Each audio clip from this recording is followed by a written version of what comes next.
Greetings, gamers, and welcome back to another episode of Perfect Date. We are well into Chapter 2. We are trying to woo Snooty Booty, and I am going for a good ending where all of the cats like me.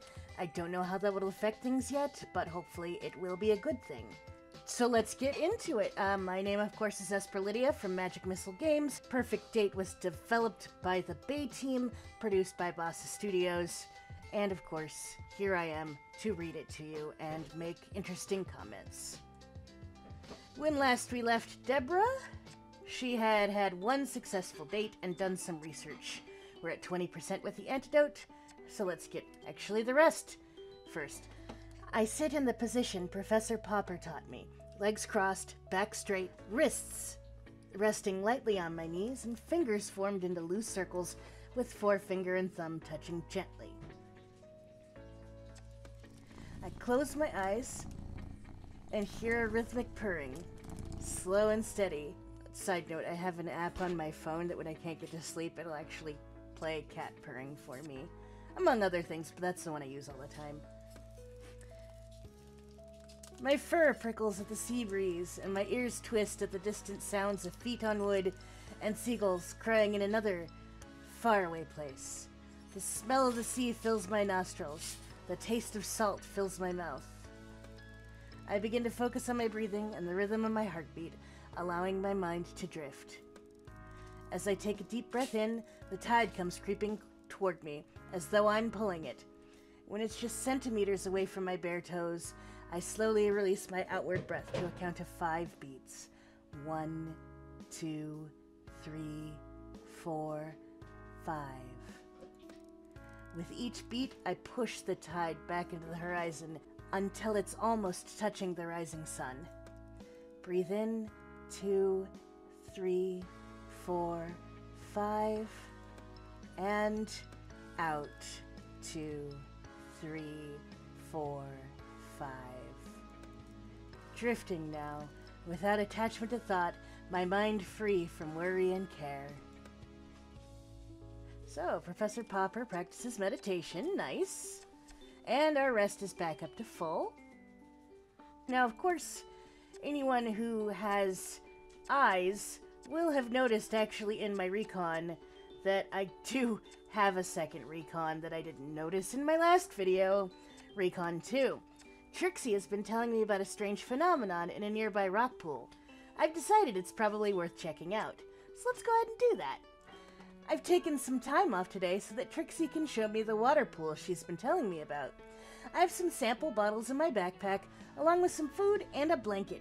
If it's nice, we could have a picnic lunch there. So these pools appear to be different colors? They don't appear to be, Hammy. They are.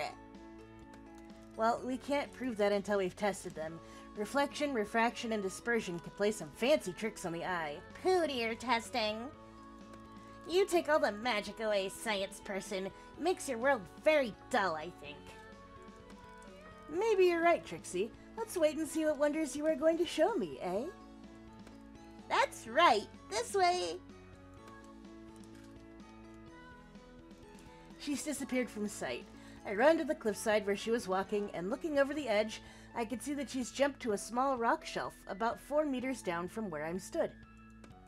Come on, you can do it. Don't be a fraidy cat. I'm more concerned about how I will get back up again, actually. There are kind of steps further along, but this way's closer to the entrance. Not wanting to appear too much of a killjoy, I clamber over the edge and lower myself down, dropping the last few feet. Impressive! You're getting a feline spring in your step.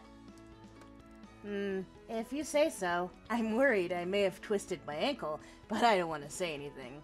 Gotta look strong in front of the cats. Follow me, Springy! She's disappeared again. It's like keeping up with a jackrabbit. Follow my voice. And suddenly an alarming sound is coming from between 2 rock faces. It's high-pitched, screeching, and very loud. I squeeze through the crevice and am in what looks like a cave without a ceiling. Trix, stop! The sound is so amplified in this enclosure, it has become deafening. Sorry, Humi, but it feels so good. Have a try. What? Yell, shout, scream, sing at the top of your voice, loud as you can. Oh, really? I feel self-conscious, but I am dying to have a go. You only live once, and it's so fabulous. She makes the noise again, and this time I join in. It's fantastic. The acoustics are something else. It's like an amphitheater. Eventually, we run out of steam, and I flop to the ground, exhausted, but exhilarated too. After we have caught our breath, I'm ready to push onwards. We'd better get on if we don't want to be back too late. We're here! I'm surprised. I was expecting something more impressive, I suppose. This is the place? I look around, and for the first time, I notice several pools of water, not much larger than puddles, around the edges of the enclosure. Oh, I see. I bend down next to the nearest pool and see straight away that it is the deepest red. Wow, I am so observant. I really got my science degree in science. It looks like blood. Look at mine, like liquid sky. I cross the opposite side where Trixie is sitting, and sure enough, there's the clearest, richest blue water. And melted emeralds. Again, I fell over to find another pool as green as spring foliage. Then another of deepest purple, one of orange, yellow, pink. Yep, we're all here. Well, it certainly is as amazing as you said, Trix. How strange they're all so different. What's causing it? It has to be a trick of the light. Put your hand in. Well, I'm not sure that's a good idea. There could be any number of bacteria making this happen. Best not to touch it till we're sure it's safe. I've done it lots. It's fine. I glance over, and sure enough, she has her furry little paws in the golden-colored water. Somewhat reassured, I scoop some of the blue water and sniff it. It smells wonderful, as though it has been perfumed. What is that smell? It's weirdly familiar. I take out my bottles and begin collecting the waters. My theory about the light is blown when I line the little bottles up together and they each retain their original hue. Something is dyeing the water? I can't wait to get back to the lab to run some tests. We can go back the easy way if you like. Follow me. We head back along the rock shelf and go past the spot we jumped down on the way here. Further along, there is an ascent, just as Trixie had said, but I would hardly call it steps. Someone has clearly tried to make a trail here, but it's all a bit rough and ready. Further along still, I can make out a large, empty metal drum. It's rusted, obviously discarded some time ago. I get a closer look and see there's a tap near the base, and the remains of a label, but I can barely make out the words. I take a picture of it with my catalog to decipher later. The perfume I smelled in the cave seems to be stronger here. I am very intrigued. Trixie couldn't be less interested in all of this. She's happily skipping ahead looking for a good picnic spot for us. I will have to be patient with my investigations. Interesting. Alright, let's do another romance with our beloved Snooty Booty, who we are dating. She's a little bit high maintenance, but that's kind of what I expected going into this. So, to make her happy, we're probably just gonna have to let her have her way. Snooty Booty, Snoots! I've been searching for the Sphinx for what feels like ages. For a cat that never seems to move, she's surprisingly difficult to find. I am answered, eventually, by an unintelligible murmur coming from the shade of a nearby tree. Of course she's sleeping. Snooty Booty? I poke at her gently to try and rouse her. I have something for you. A gift, as it happens. Oh, human, it's you. Whatever are you doing up and about at this time? It's midday, Boots. Snooty stares at me uncomprehendingly. I have an hour for lunch, and I came to spend it with you. But if it's not a convenient time, I could always find something else to do. Wait, you mentioned a gift? Well, yes, I suppose. I had the idea when we were drinking, well, when you were drinking from the coconut I fetched for you the other day. Seriously, you still haven't let that go, Deborah? Oh my god. I took some of the remaining coconuts over to the lab and cooked up some coconut oil. but didn't drink any of the water because I was too busy being annoyed over it. Snooty Booty opens her mouth wide. I sit awkwardly, staring at her, unsure at what exactly she's doing. Well, I'm ready to break my fast, human. It's hard sometimes to know whether to laugh or spit with this spoiled feline. How did you survive on an uninhabited island for so long, Snooty Booty? No, Boots, this isn't for eating.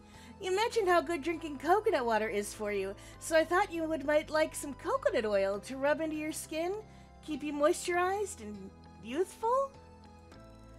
Aren't you terribly clever? I can't help but blush. Snooty Booty rarely compliments anyone, so I feel honored.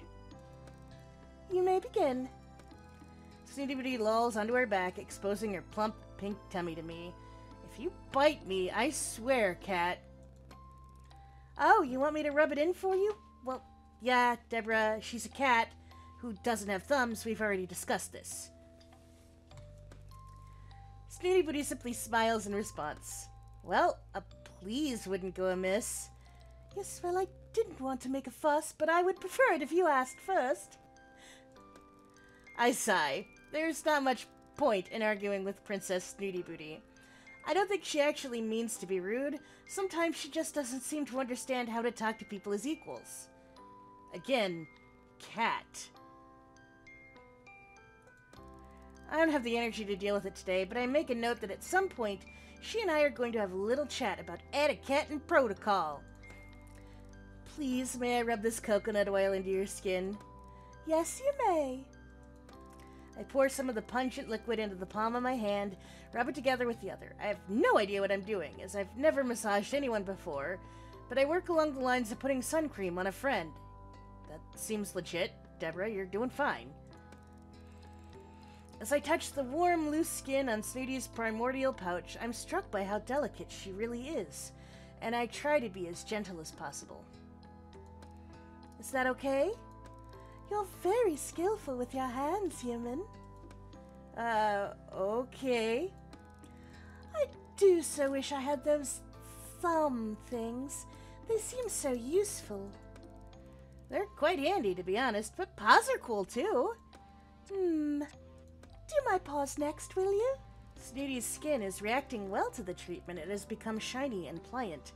I see the good it's doing. I move on to massage her paws, but I'm quite taken aback by the length of her claws. Oh my, Boots, your claws are really quite long. Don't you use a scratching post or anything? What? You know, something abrasive to file them on? Whatever for? Well, it's part of being a cat, really. Stops them catching on things. Snooty Booty is peering at me with one judgmental eye open. Caught on what, exactly? Oh, I don't know. Snoots, don't worry about it. I'm sure it's fine. Oh no, do go on. I'm intrigued. You seem to be implying that there is a degree of neglect in my grooming. No, I most certainly am not. You are by far the most high-maintenance... highly groomed cat I've ever seen. In fact, you are the perfect example of a Sphinx. I'm a... what? Sphinx? She's trying to get me to say perfect again. It's hard to keep my face straight. Absolutely perfect, Snoots. And you're an expert? Well, I wouldn't call myself that, but I have been reading up on Sphinx cats, and you have all the characteristics of a pedigree. It's very sweet of you to say so. Remind me, what would those be? I hesitate for a moment, trying to remember what pause for thought. Oh. Pause for thought. That's an amazing pun. I hesitate for a moment, trying to remember what pause for thought listed as the top features to look for in a Sphinx. There was rather a lot of info, and I want to give her the best bits. My choices are flatter her or be accurate. I would bet all of the money that she wants to be flattered, so I'm not gonna be accurate. Well, let's see. I have a feeling Snooty Booty would not appreciate some of the common qualities of a Sphinx, including wrinkles and potbellies, so I decide to cherry pick and dress it up a bit. Sphinx cats are well known for their beautiful big eyes and high prominent cheekbones.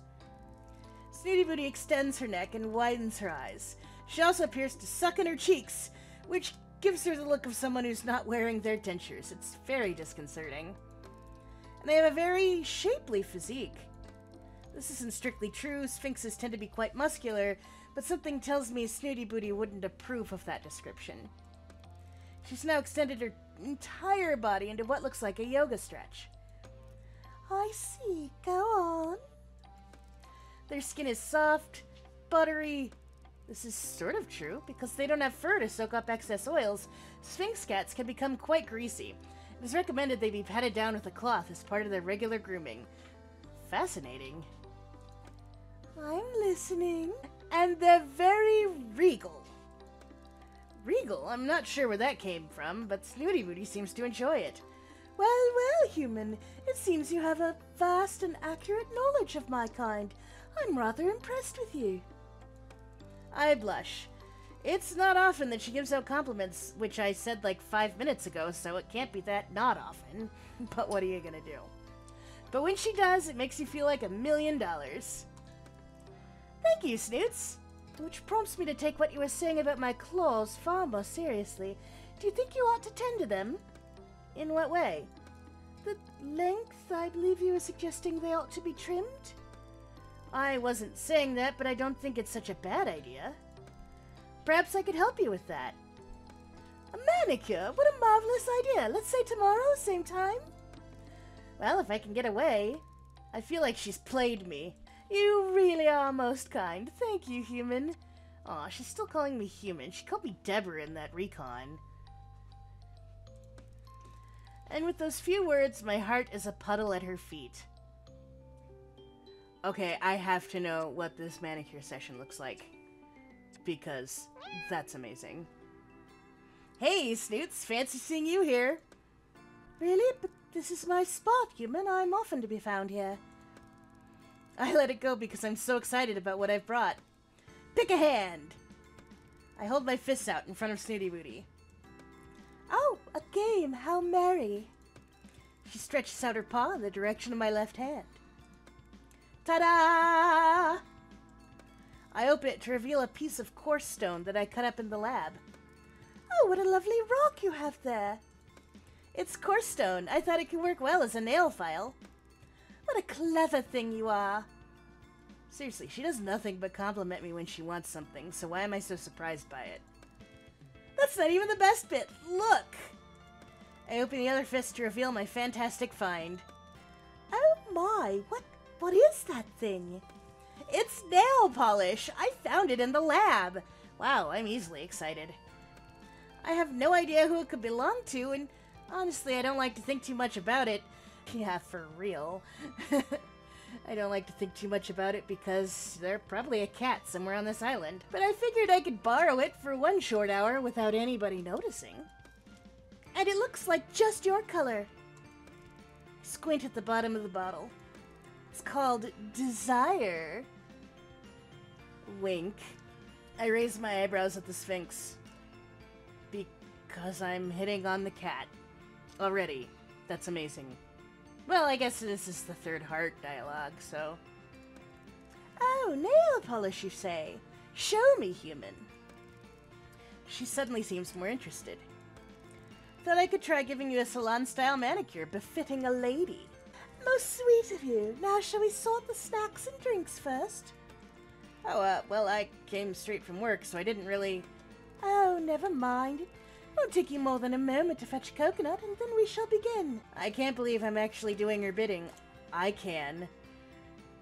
You've been doing nothing but her bidding, Deborah. You have to hand it to her. That air of entitlement certainly gets her what she wants. I'm back quickly and out of breath. Somehow I must have run to get the coconut. Within minutes, we settle into our session. Tell me if this feels at all uncomfortable, Snoots. I've never done this before, so guidance would be most helpful. It's surprisingly satisfying. I can see why other cats might engage in the process of scratching at trees and rocks. I always thought they were hunting for termites like little scavengers. Ha ha ha ha. Next foot. I finished her hind legs and I'm on the final front paw. The stone works really well. Did I tell you how I cut it in the lab? I don't believe you did. So how does this nail polish work? Is it like paint? I ignore her rudeness. Exactly. Paint it on and wait for it to dry. I've never painted someone's nails before, so this will be a new experience for both of us. I open the bottle and make the first stroke. Try to keep as still as possible. I think you'll find I am statuesque in my stillness.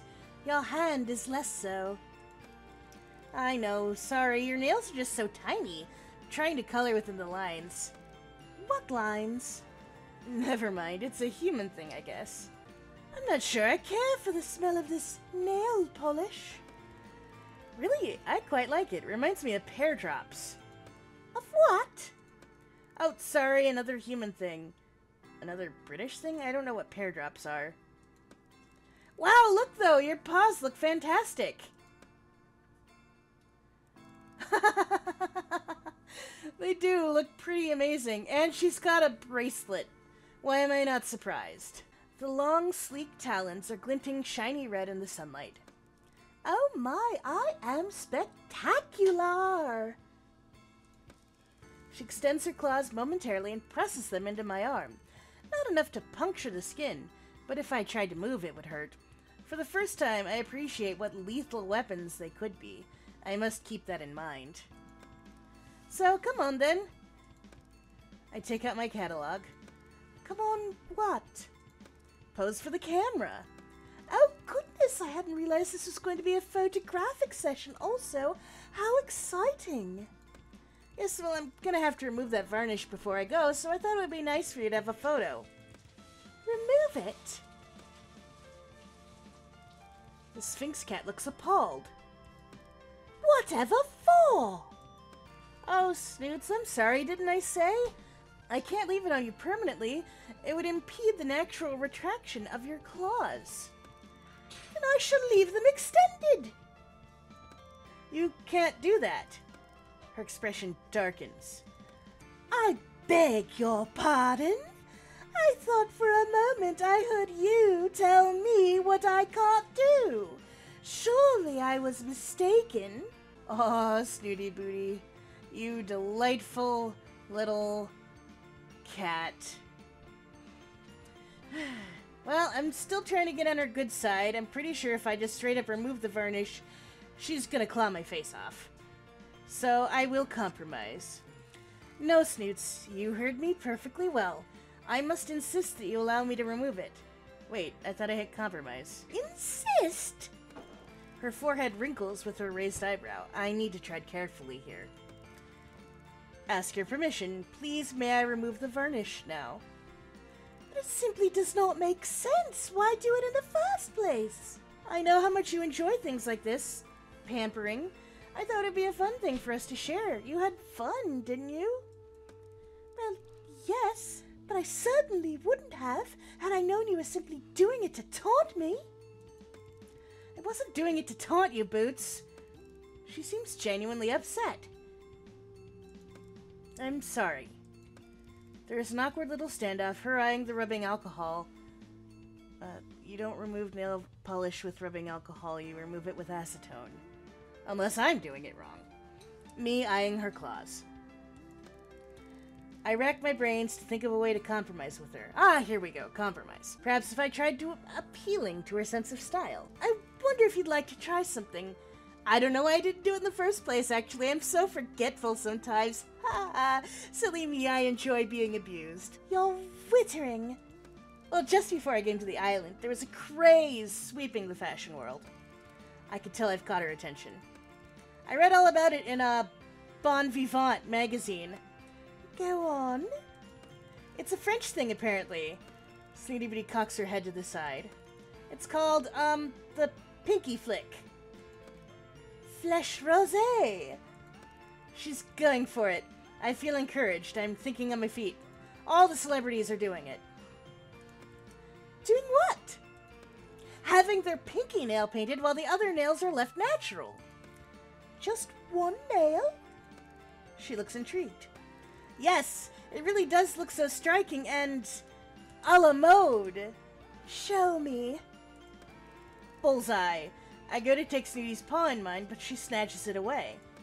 No, show me. I pause, uncertain of what she means. Then the penny drops. She wants me to paint my own pinky nail with desire. Oh, gladly. I suppose I should have expected Snooty Beady to attempt to groom me at some point. Here goes! I swipe some of the bright red polish on my left pinky. What do you think? Looks a la mode, right? I hold my pinky finger to the corner of my mouth coyly. Well, I suppose it does look rather fetching. I'll make a deal with you, human. I will wear my nails a la mode if you promise to keep yours painted for the rest of your stay here. It's a deal. I doubt that such a tiny amount of varnish will cause her too much harm. It'll come off naturally quite soon anyway. Me, on the other hand, is gonna be more permanent. I can't wait to explain this to Professor Popper. Why do you have to explain it to him? It's not gonna impede your work. What the... You're wearing, like, one earring anyway. And that's gonna wrap it up for this episode. I do hope that you enjoyed it, and that you enjoy your lovely nap and waking up feeling revitalized. If you have any comments or concerns or anything you want me to do in the future, of course, please feel free to place it down below. Hit the like button, ring the bell, do all the YouTube stuff, follow us wherever we are, except for in real life. Do not do that. That is dangerous. Yes. And thank you all so much for watching. As always, keep on gaming.